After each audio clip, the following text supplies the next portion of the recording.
start.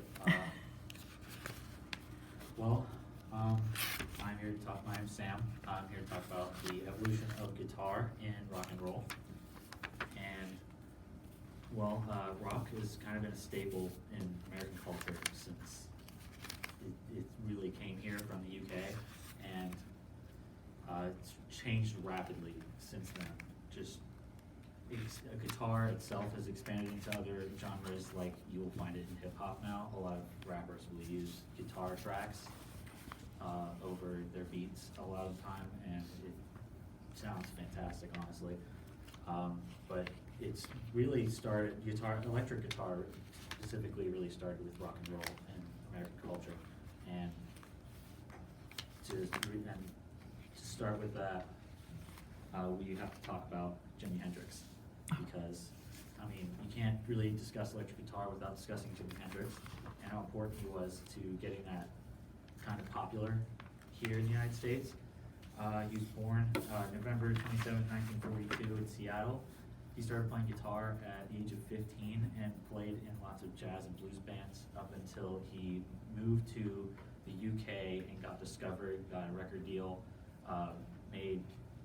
wrote some of his most famous songs, such as Wind Cries Mary and Purple Haze, while he was over in the UK. Then he came back and wrote his album Electric Ladyland, which debuted at #1 in the United States. It was his only #1 album, and it was unfortunately his last album. And in 1969, he performed, which is in this picture here, is him playing Woodstock. It's a really famous performance. You can watch it on YouTube. It's really impressive. And he, at the time, was the highest paid performer in the entire world.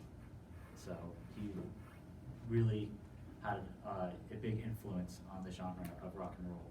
Fortunately, he died before he could have any more of an influence in the scene. He died in 1970, just a year after that performance at Woodstock, to unfortunate drug overdose. So don't do drugs, kids. Next, though, we have to talk about Eddie Van Halen, who kind of popped up in the 70s and was really popular through the 70s and 80s. He embodied the glam rock scene, kind of like Aerosmith and Kiss, and that just like really flary kind of music. And he was born in the Netherlands in January of 1955. He moved to California in the early 60s. Him and his brother Alex Van Halen founded the band Van Halen. Alex plays the drums. They grew up playing together, and oddly enough, Eddie actually started on drums and Alex played guitar, and then they realized they were better at the other things. They switched. Fun fact about him, his band Van Halen was actually discovered by Gene Simmons, the singer of Kiss, while they were performing in a club in LA, and then he entirely produced their first album, which within 6 months went platinum. And then their next 4 albums also went platinum. And then the band broke up like 4 times. So yeah, that's just kind of a small story about the effect of money in the relationship. But basically, something that Eddie brought to the table that is different from the stylings of Jimi Hendrix is that he really brought this fast pace and electric like tone and rhythm to his music, and really utilized this popularized this technique called tapping, which is kind of shown in this clip I have.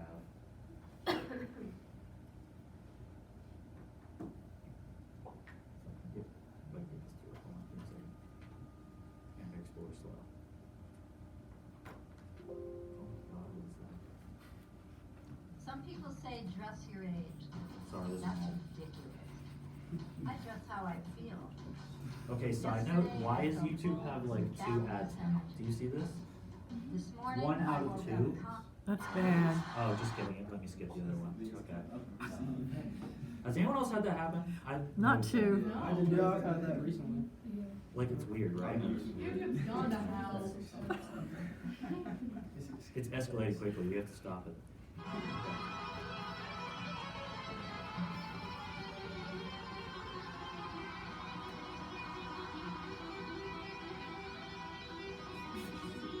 Oh, there's no video? Yeah, I was gonna say, we That's can't awkward. see Here, I'll- anything. That's, all right, well, we'll just rewind that. Press the button.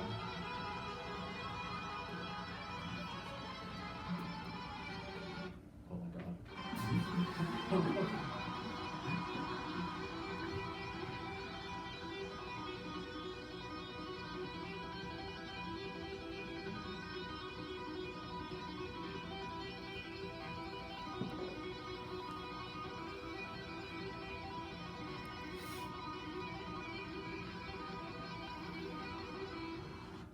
So that's just kind of an example of how, like, he's able to play the guitar while not even using the pick, he's just tapping the fret over and over again, which is a style that did not previously exist in popular music until then, and just really emphasized the importance of the solo in rock music, and that's why you hear most songs now, there is a solo, where the guitarist will just go off for 2 minutes, and that's really, he helped bring that into rock music.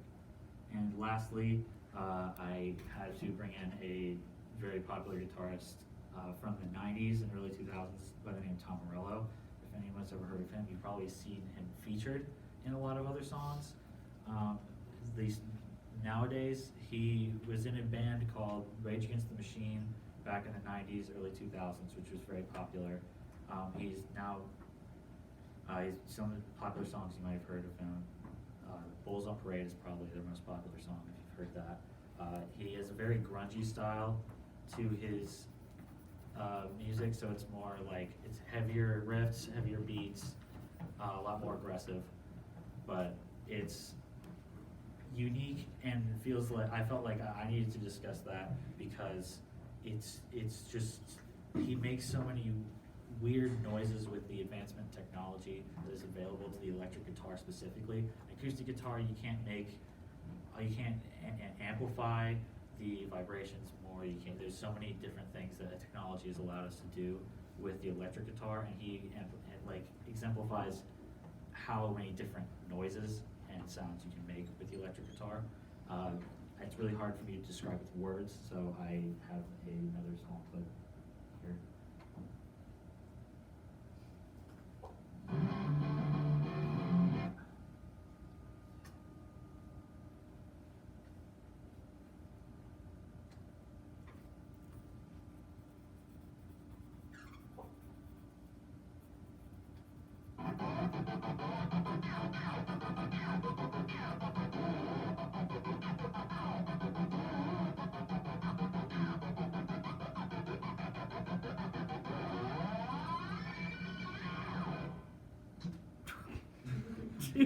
See that you heard that without seeing him play that, you wouldn't believe that was a guitar, right? No.